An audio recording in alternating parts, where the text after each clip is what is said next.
Welcome to Sex Care is Self-Care, a conversation on women's sexual health brought to you by the Patty Brisben Foundation for Women's Sexual Health. I'm your host, Patty Brisben, and with us today is Dr. Cheryl Iglesia, a member of the Patty Brisben Foundation Medical Advisory Board. Hi, Dr. Iglesias. Tell our listeners a little bit about yourself. Hi, Patty. I'm happy to be here. Hey, I'm Cheryl Iglesia. I am a board-certified OBGYN and urogynecologist here in Washington, D.C. I'm a professor in OBGYN and urology at Georgetown, and I direct the section of female pelvic medicine and reconstructive surgery for MedStar Health here in Washington. Happy to be here. And we're so honored that you serve the Patty Brisben Foundation Board. I can't tell you how honored I am to have you here. So thank you. I'm so happy about it because I think you're about to fund some cutting edge research for women's health and women's sexual health. And I think it's really important. I really am grateful to you, Patty, for your generosity because not many people are bold enough to take this on personally. So I can attest, she's really committed. It's just working with thousands and thousands of women out there who deserve this.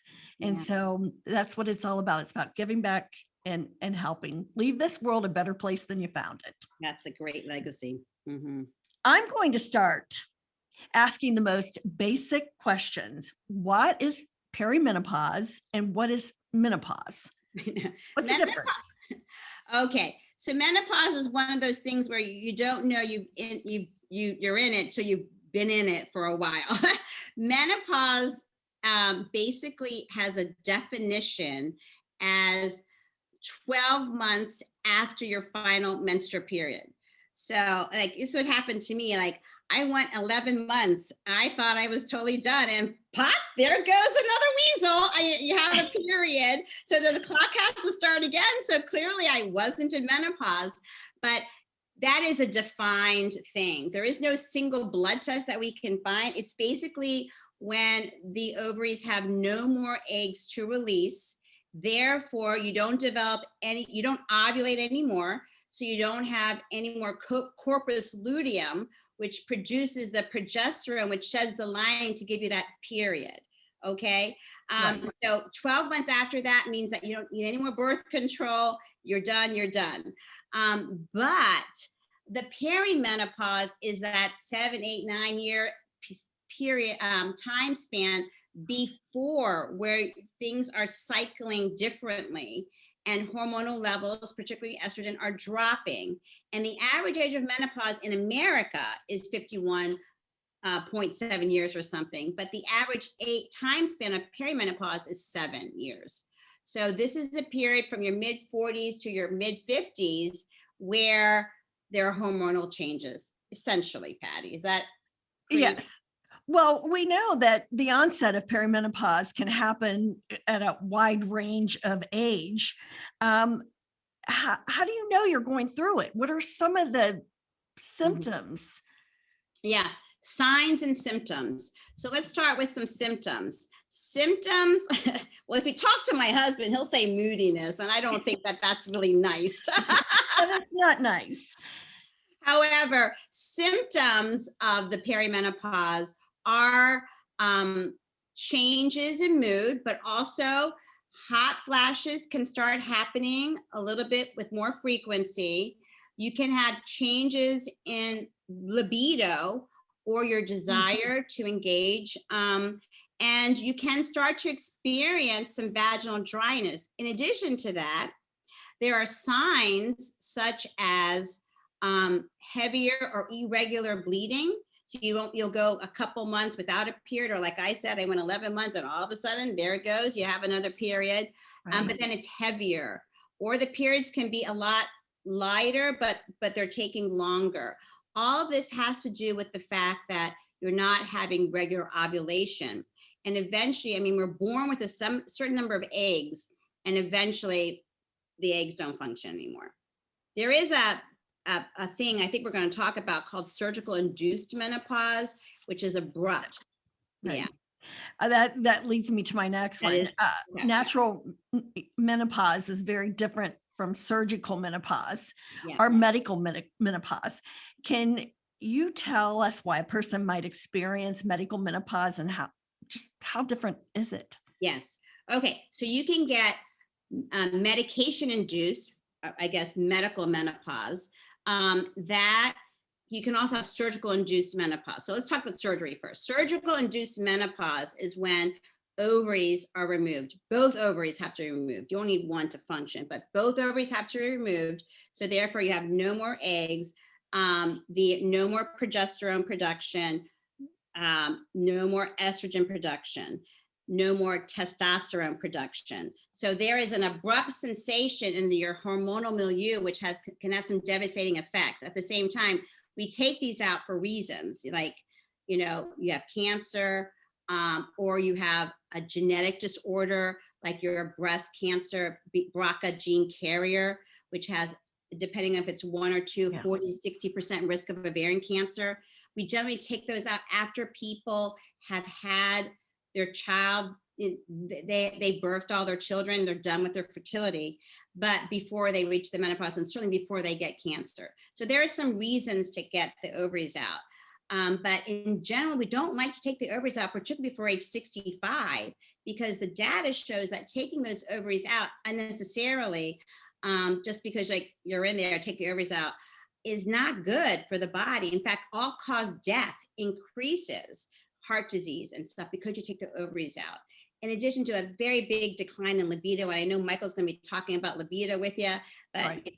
That's a very big source of testosterone, and it's not good for your bones. And there's a lot of bad things about taking ovaries out before age 65. So if you're undergoing hysterectomy for something, talk to them about taking the tubes out, but leaving the ovaries if they can, if at all possible, particularly if you're under the age of 65, because your chance for ovarian cancer is only about 1.5%, but you can significantly decrease that risk by just taking out the fallopian tubes, which is where the cancer cells kind of start from.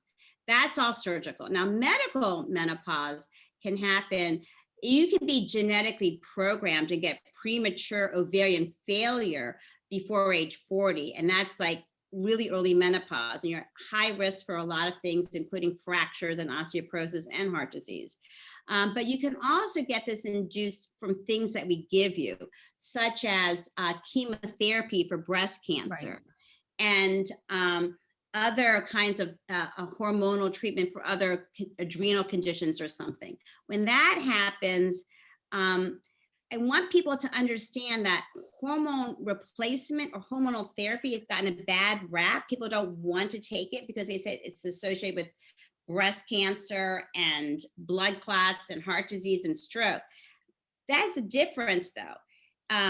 Giving postmenopausal hormone therapy is very different from giving hormone therapy in people who've had to have their ovaries taken out, say they had bilateral infections, or they had premature ovarian failure.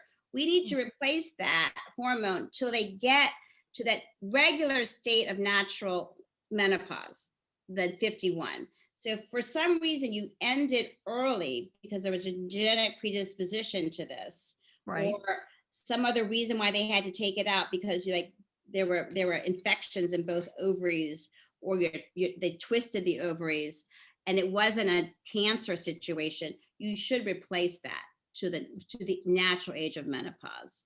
So very different between taking hormone therapy afterwards. And I know it's very confusing to people, but we'll be talking about some local hormone therapy, and I don't want people to be fearful of that. That's great advice. Mhm. Okay, well, here's the fun part of it. We always hear about hot flashes and insomnia associated with menopause, but Mhm. rarely we discuss the change in sexual health. Tell us about the changes that happen within the sexual health, and what hope can we give women going through this? Okay, and that's where I want to talk about this. I'm glad that was the next question. So this is the new buzzword, GSM, genitourinary syndrome of menopause. So like it was about 2013, I was in a group of a lot of the same urologists who came up with the term erectile dysfunction, because impotence was not a great word. Vulvovaginal atrophy is not a great word to say, as a treatment. So they changed impotence to erectile dysfunction. And we actually really worked on this to change vulvovaginal atrophy to GSM, or genitourinary syndrome of menopause. And the thing about that is that it's when you have menopause and you have declining estrogen levels, it is not just the genital region, the vulva and the vagina, that get dry. And that's one of the, dry sex and painful sex is a problem. But you also have genitourinary symptoms, like problems with urinary tract infections, burning with urination, urinating frequently, painful urination. Those are all because the vulva, the vagina, the bladder, and the urethra all come from the same embryological origin when we develop as an embryo. So they're all very estrogen sensitive. And so when you reach the menopause, it's not just the vulva and the vagina that are drying up, it's your urethra and the bladder.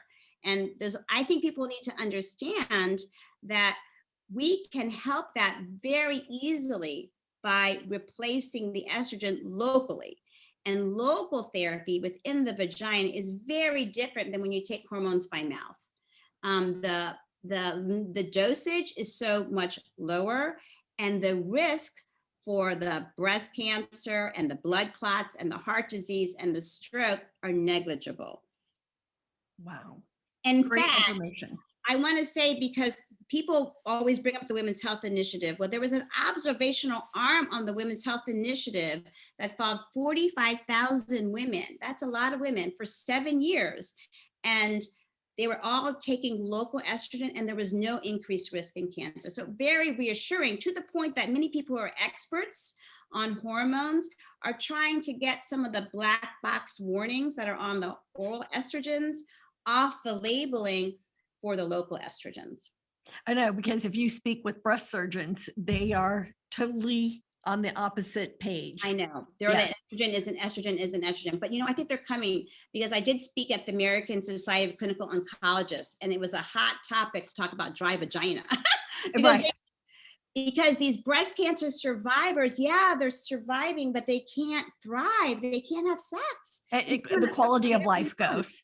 And Right. that we need to understand, that is a very significant impact. Already you're having some problems because maybe you have scar, or you feel lousy. You want to do something that gives you pleasure. So you don't want to be a hot mess down there, and you definitely don't want the dry sex that comes with some of these, treatments to help with the breast cancer. So we can reverse it and have that conversation. That's great, and get everybody on board so she feels good about her choices that she's making for her body. Right. Okay.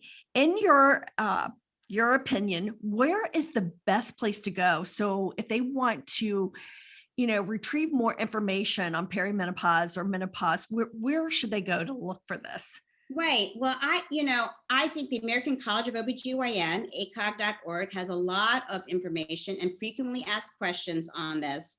The other two societies that are basically just focused on this very significantly are the North American Menopause Society, NAMS, and ISSWSH, which is the International Society for the Study of Women's Sexual Health, ISSWSH.